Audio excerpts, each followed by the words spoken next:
pai pensa que bater é uma coisa que ele pode fazer. Ele tem esse poder, mas ele não deve fazer, porque bater é violência. Na verdade, na psicologia experimental, a maioria das pesquisas era feita com animais. Mas eu não queria saber de fazer com animal. Eu sempre me preocupei com a educação e queria fazer com seres humanos. Nós devemos trilhar novos caminhos e o brincar é um deles.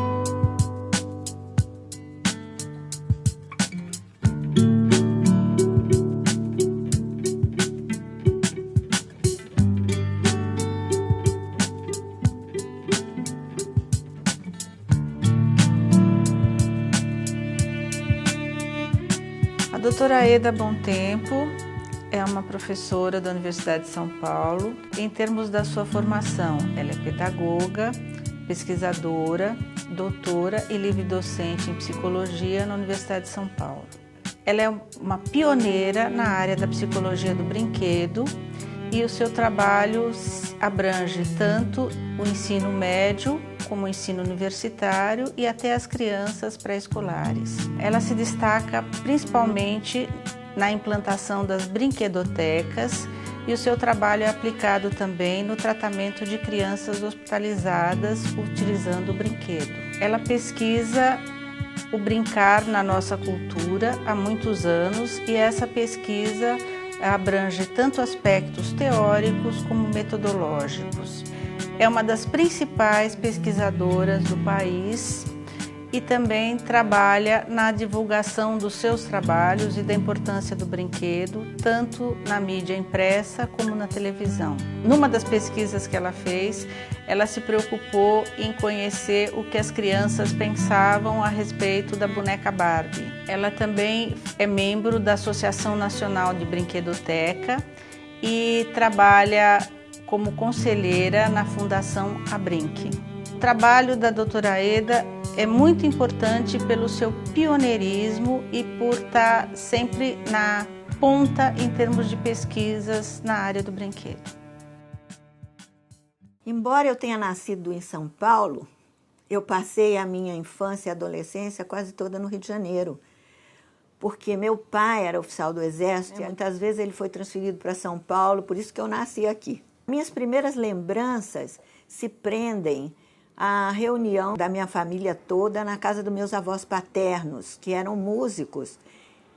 E a família se reunia, então, para cada um tocava um instrumento. Outra lembrança que eu tenho até hoje é da minha avó sentada ao lado da minha cama, contando histórias até que eu adormecesse. Eu fui uma criança que viveu muito entre adultos, porque eu era a única filha. Então, muito cedo, tive contato com a cultura, como literatura, teatro, cinema, né? Porque eu fui criada muito entre adultos. E estudei no Colégio das Freiras, que é o Colégio Puríssimo Coração de Maria. E lá também foi que eu fiz o curso normal. E foi então, no curso normal, que eu tive o meu primeiro contato com a psicologia. Comecei a me interessar por essa área do conhecimento e esse interesse aumentou quando eu entrei na Faculdade de Filosofia, Ciências e Letras de Rio Claro para fazer o curso de pedagogia, né? E também foi nessa época a minha inserção no campo da pesquisa, porque os professores justamente que davam as disciplinas psicológicas eram aqueles que faziam pesquisa e convidavam os alunos, né, para ajudarem. Então, foi desde que eu botei o pé na faculdade, eu comecei a fazer pesquisa. Foi assim, não só uma coisa que eu gostei muito, mas foi um desafio, né, porque eu estava no primeiro ano, não sabia nada, né. Os professores que eu fui ajudante de pesquisa eram justamente aqueles professores que davam as disciplinas psicológicas. Então, a doutora Geraldina Porto-Viter, né, que depois foi minha orientadora também no doutorado, o Isaías Pessotti, Nilce Merrias e Carolina Bori, que também foi minha orientadora no mestrado. Quando eu me formei em 1965 na faculdade, né, na Unesp, eu então comecei a lecionar no curso normal, no próprio colégio que eu tinha feito o curso normal. Então eu lecionava as disciplinas Psicologia Educacional e Prática de Ensino. E também, 2 anos depois que eu me formei, eu fui convidada para trabalhar na Unesp como professora. E então eu comecei a dar aula no curso de Pedagogia, eu dava introdução à psicologia, e então eu dava um curso que eram os princípios básicos de aprendizagem ligados à análise experimental do comportamento e introdução dos alunos nos trabalhos de laboratório. Foi aí que eu vi, então, que eu precisava me aprofundar mais nos conceitos de psicologia. Eu procurei a pós-graduação no Instituto de Psicologia da USP. Na verdade, naquele tempo ainda não era instituto, né? Era o departamento de psicologia, né? Eram os departamentos e era ligada à Faculdade de Filosofia. Então, eu procurei a doutora Carolina, que tinha sido minha professora, né? E era também uma grande amiga, também foi muito importante na minha formação. E conversei com ela e ela disse, então, que ela tinha muito prazer em me aceitar como orientanda, mas que eu devia fazer na psicologia experimental, porque eu já dava a parte de introdução à psicologia com os trabalhos de laboratório para os alunos da Unesp. E foi então aí que eu comecei o meu curso de pós-graduação. Foi nessa época que eu comecei a me interessar pela psicologia do brinquedo, que na verdade foi quando eu tive que escolher o assunto, o tema para a minha dissertação de mestrado. Na verdade, na psicologia experimental, a maioria das pesquisas era feita com animais. Mas eu não queria saber de fazer com animal. Eu sempre me preocupei com a educação e queria fazer com seres humanos, na verdade, crianças. E foi então que eu fiz um curso na pós-graduação que se chamava Comportamento Exploratório com o professor César Ades. E tive a oportunidade de ler pesquisas que eram feitas com crianças utilizando brinquedos. E foi aí que começou o meu interesse na psicologia do brinquedo. Quando eu entrei na pós-graduação, eu também fui convidada para lecionar no Instituto de Psicologia. Então, foi a professora Geraldina que me indicou, porque estavam precisando de um professor na área de psicologia da aprendizagem. E ela que me indicou, né, para o doutor Arrigo. E o doutor Arrigo, então, que era o chefe de departamento, fez uma entrevista comigo e me aceitou como professora, né? E foi aí que eu vi, né, que eu precisava me aprofundar mais na relação professor-aluno, né, e nos princípios básicos de aprendizagem. E quando eu descobri que brincar era tão importante, né, para o desenvolvimento, para a aprendizagem, para a saúde, para a qualidade de vida, falei, encontrei o meu espaço, é aqui que eu vou ficar, né? Foi quando eu escolhi o tema para o meu mestrado.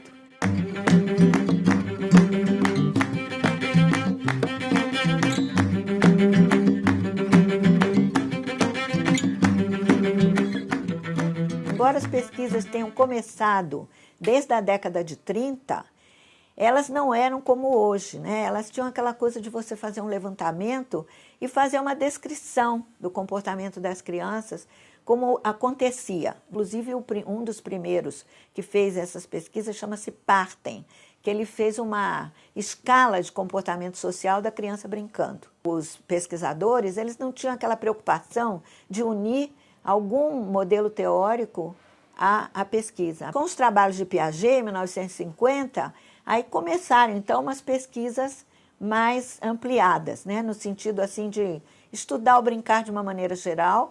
E o Piaget, embora a preocupação dele não fosse com o jogo, porque, na verdade, a preocupação do Piaget é desenvolvimento cognitivo, ele fala dos vários tipos de jogos e que acontecem de acordo com o desenvolvimento da criança. Ele foi um dos primeiros, né, que chamou atenção para isso, que ele tem um livro que se chama Formação do Símbolo. Mesmo com os trabalhos de Piaget, ainda não havia muitas pesquisas, mesmo no exterior. Então, no Brasil não havia nada.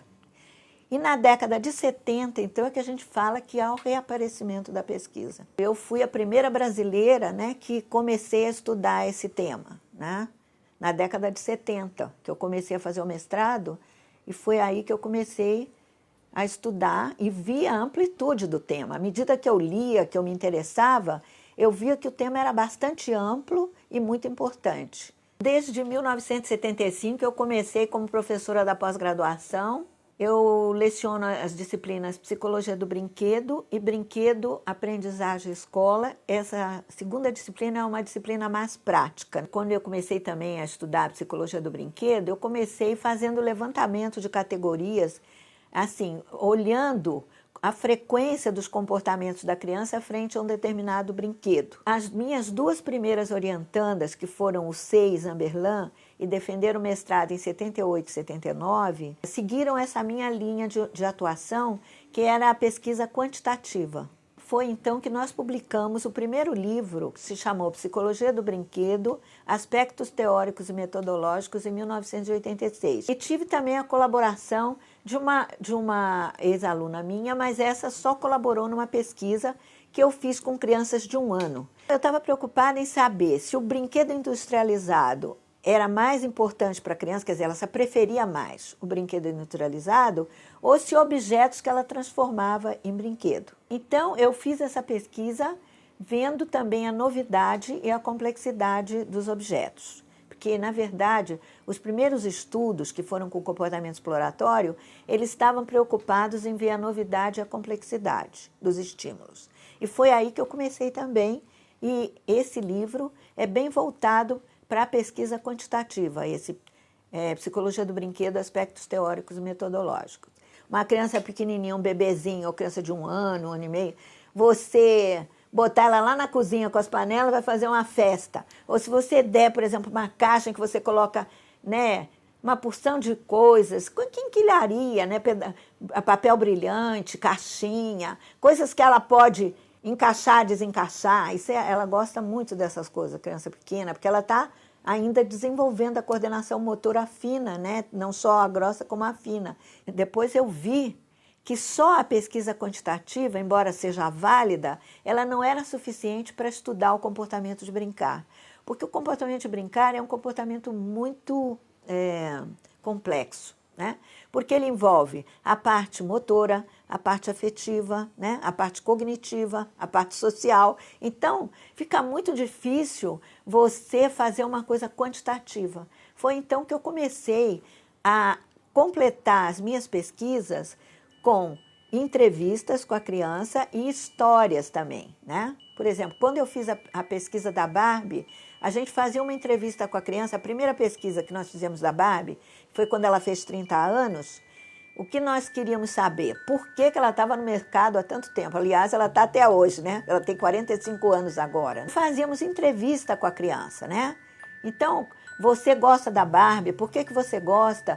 Você queria ser igual a Barbie? Nossa pesquisa mostrou que por que a Barbie estava no mercado e continua até hoje? Por causa dos acessórios, né? Porque você tem a banheira da Barbie, a Barbie roqueira, a Barbie praia, a Barbie noiva, né? E depois ela teve até os estilistas, né? Que fizeram aqueles vestidos maravilhosos, né? Para a Barbie. Quando eu fiz todas essas pesquisas, que eu comecei pela análise quantitativa e depois para a qualitativa, comecei a estudar brincadeiras, vários brinquedos, porque no início era uma coisa mais fechada, né? Estava um brinquedo, como é que a frequência de comportamentos. Aí eu comecei a ampliar e estudei brincadeiras também, né? Dos brinquedos também brincadeira em condomínio, brincadeira na praia, né? E fizemos uma análise qualitativa. Então, tudo isso eu resolvi sistematizar, né, essas pesquisas e então formulei critérios para avaliação de brinquedos. Porque tem muitos avaliadores de brinquedo, você tem várias avaliações prontas, mas eu quis fazer uma coisa só critérios, né? Que critérios eu vou usar para analisar um brinquedo? Então, são vários critérios que eu usei, porque o importante é a relação criança-objeto. Então, você começa como pesquisador, você começa você brincando com aquele brinquedo. Depois, então, você vai ver o que a criança vai fazer perante aquele brinquedo. Então, você tem várias coisas, né? O que ela aprende brincando, né? Quais são os pré-requisitos, né? A tal história do nível ótimo, se aquele brinquedo é adequado para aquela criança, né? Ninguém falava em brinquedo adequado, agora eu vejo todo mundo fala. Eu fui a primeira que me preocupei com essa coisa do brinquedo adequado. Porque, na verdade, até hoje, são poucas as pessoas que estudam o brincar da criança pelo brincar, né? Em geral, as pessoas estudam verificando outros fenômenos. É brinquedo e linguagem, né? Brinquedo e formação de conceito, brinquedo e conceitos matemáticos. Com a expansão, né, das fábricas de brinquedo, das ruas de lazer, né? As pessoas começaram, principalmente os fabricantes, eles começaram a se interessar um pouco mais pelas pesquisas com brinquedo, né? Então, eles estavam preocupados não só em vender, mas em vender bem. Então, eu fui convidada pela Manufatura de Brinquedos Estrela para fazer a análise, né, de uns brinquedos. Foi aí que eu resolvi sistematizar os meus conhecimentos, né, que é baseado nas pesquisas que eu já tinha feito. Quando eu fiz essa avaliação dos brinquedos para a Estrela, eu resolvi sistematizar, né, esses conhecimentos, então levantei critérios para avaliação.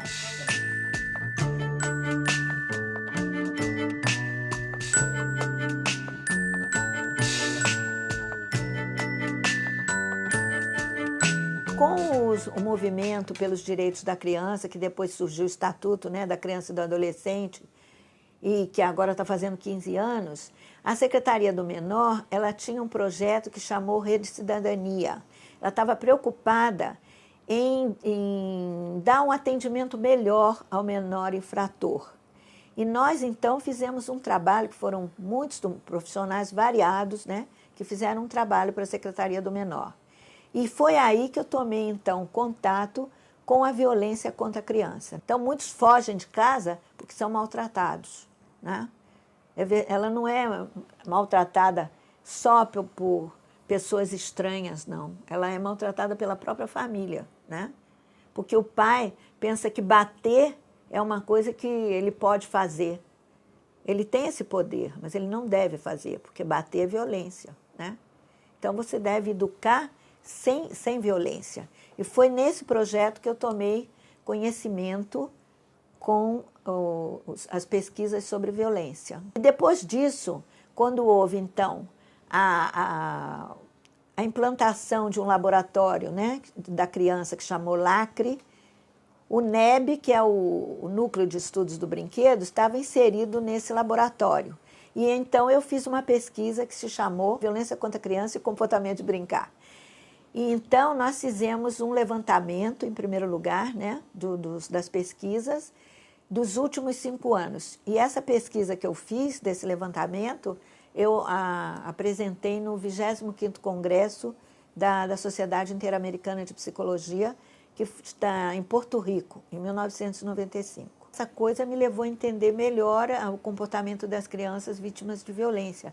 E também resultou numa tese de doutorado. As crianças, elas em geral, a criança que é vítima de violência, e que nós trabalhamos só com violência física, porque é muito difícil separar violência física de abuso sexual, em geral é tudo junto, mas nós fizemos só com violência física. E então essas crianças que sofreram violência, ou elas não brincam, elas se fecham, ou elas brincam assim violentamente, né? Elas socam os brinquedos, elas destroem os brinquedos, porque elas têm alguma coisa para botar para fora, né? Essa coisa que está dentro, e quando ela brinca, ela faz isso. E também a cognição delas fica bastante prejudicada. Então, uma criança que não sofreu violência, ela monta uma coisa com maior facilidade, né? Ela faz castelo, ela faz casa, ela faz o que ela quiser, né? Já a criança que sofreu violência e a criança também que não sofreu violência, mas que é abandonada, ela tem uma depressão cognitiva.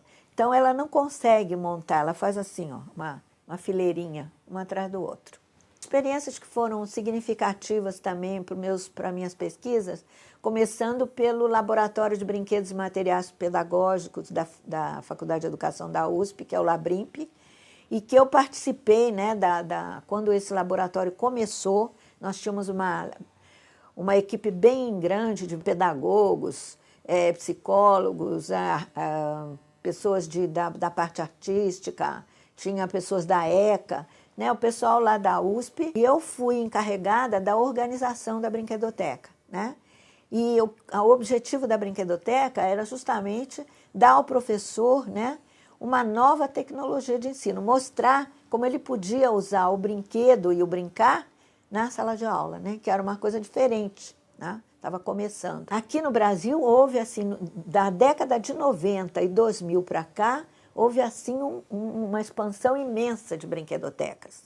Nós temos mais de 1.000, sei lá, acho que até 2.000, viu? Porque só na Pastoral da Criança tem mais de 100 brinquedotecas. Então, as brinquedotecas, é verdade também que tudo, né, que tem, assim, um crescimento vertiginoso, a gente tem que ter cuidado. Porque tem gente que põe ali uma sala, põe os brinquedos lá, né, e fala brinquedoteca. Não é bem assim, né? Brinquedoteca tem toda uma técnica para você montar uma brinquedoteca. Tem os profissionais que trabalham, que tem que ter uma formação especializada para isso. Dentro mesmo do Laboratório de Brinquedos, nós tivemos um grupo de estudos que chamou Brinquedo na Educação, e que também foram vários profissionais que trabalharam, e resultou na publicação de um livro, que se chamou Jogo, Brinquedo, Brincadeira e a Educação. E então eu escrevi um capítulo sobre brincadeira de faz de conta, né? Que se chamou Brincadeira de Faz de Conta é lugar do simbolismo e da representação do imaginário. Né? E depois, então, em 2001, quando teve também um outro livro que nós publicamos, que foi O Brincar da Criança do Nascimento aos 6 anos, eu também tenho um outro capítulo sobre brincadeira de faz de conta, que é Brincar, Fantasiar, Criar e Aprender. Eu sou conselheira da Fundação Abrinq desde o início, né? Desde que eles começaram. Então, na verdade, começou com os fabricantes. Começaram a se interessar, até nós tivemos 2 congressos lá na USP que os fabricantes apoiaram, né, e deram subsídio para a gente. Publicamos um livro que se chama O Direito de Brincar, a Brinquedoteca, do qual eu também sou autora, que eu fiz a parte da observação da criança na brinquedoteca. Porque a brinquedoteca é um lugar privilegiado de pesquisa, né? Então, porque ali a criança tem algumas coisas, porque o objetivo da brinquedoteca, por exemplo, é desvincular o brinquedo da posse e do consumo. A criança começa a ter respeito pela propriedade coletiva, porque aquele brinquedo que está ali, ele não é dela, é de todas as crianças que frequentam a brinquedoteca. Então, ele tem que cuidar daquele brinquedo, não tem que destruir, né? Pode usar, mas não destruir. Com interesse cada vez maior, né, pelo brincar, pelo tema brincar, então foram surgindo, né, vários congressos, e também eu comecei a ser convidada para congressos, tanto congressos nacionais como internacionais, e também passei a ser convidada pela mídia, né, tanto para a rádio, dar entrevista para a rádio, para a TV, como dá também entrevista para jornais e revistas, né? E assim eu passei a ser conhecida não só no meio acadêmico, mas também pela mídia de uma maneira geral. Essa coisa dos congressos internacionais, eles me deram oportunidade para eu ter contato com outros especialistas no exterior. Esse contato com esses especialistas foi muito enriquecedor para mim. Aqueles cursos que eu dava na pós-graduação foi assim um aumento de pessoas procurando os cursos, e também a minha orientação para dissertações de mestrado e teses de doutorado dentro da área, né? Por isso que nós começamos mais com uma coisa, como eu disse, né, uma coisa mais quantitativa, partimos para uma coisa mais qualitativa, e agora nos estendemos, né, a várias situações. Brincar na escola, né, brincar no hospital, né, brincar em vários contextos. O meu patrono da cadeira número 36 da Academia Paulista de Psicologia é Luiz Washington Vita, que numa época em que a psicologia não tinha a importância que hoje ela tem, ele foi, assim, um semeador de ideias, e foi muito importante para o desenvolvimento da psicologia no Brasil. Ele foi professor, né, de filosofia, e também ele publicou mais de 20 livros sobre história da filosofia, história da arte, história do direito. Por outro lado, ele foi surpreendido pela morte muito cedo, quando ele estava assim no apogeu, né, da sua força criadora, porque ele morreu aos 48 anos. Mas Louis Washington Vita foi, na verdade, um raro exemplo de homem de pensamento e de ação. Eu gostaria de falar sobre a psicologia do brinquedo hoje. Ela se apresenta com um futuro bastante promissor. As mudanças, né, vertiginosas, né, e as novas tecnologias, não só por causa das novas tecnologias, mas em consequência delas, né, essas mudanças nos mostram, né, que nós devemos trilhar novos caminhos. E o brincar é um deles, né? E vendo a psicologia hoje com esse futuro, né, então o aumento na procura dos cursos de especialização, as pesquisas que aumentam também, não só no sentido de uma pesquisa mais geral, mas também mais específica, né? Que eu fiz um levantamento muito grande quando eu fiz a minha livre docência, vi como as pesquisas agora estão mais assim específicas, se aprofundando mais num determinado tema dentro do tema brincar. O brincar, né, na escola, que agora está começando a ser mais aceito, principalmente na educação infantil. E os cursos, né? As teses também, há várias dissertações e teses que aumentaram muito, não só sobre minha orientação, mas por orientação de outros profissionais. O que eu posso dizer para os psicólogos é que eles devem, né, dar um valor muito grande, né, para a pesquisa, né, principalmente dentro da nossa área do brincar, para essas pesquisas voltadas não só para a criança, como para o adolescente, para o adulto, até para as pessoas idosas, né? Mostrando como é importante essa coisa do brincar para o ser humano e que, né, se nós quisermos traduzir com segurança a teoria em prática, nós devemos levar em conta a pesquisa, né? A pesquisa dentro dessa área de conhecimento. Nós podemos dizer que o brincar ele está se tornando não apenas uma linha de pesquisa, mas uma área independente do conhecimento, em áreas multidisciplinares, porque surgem estudos não só em psicologia e educação, mas em sociologia, antropologia, na arte também, né? Com fonoaudiólogos, terapeutas ocupacionais e educação física. Então, o brincar passa, né, a ter uma importância bem maior do que ele tinha até pouco tempo.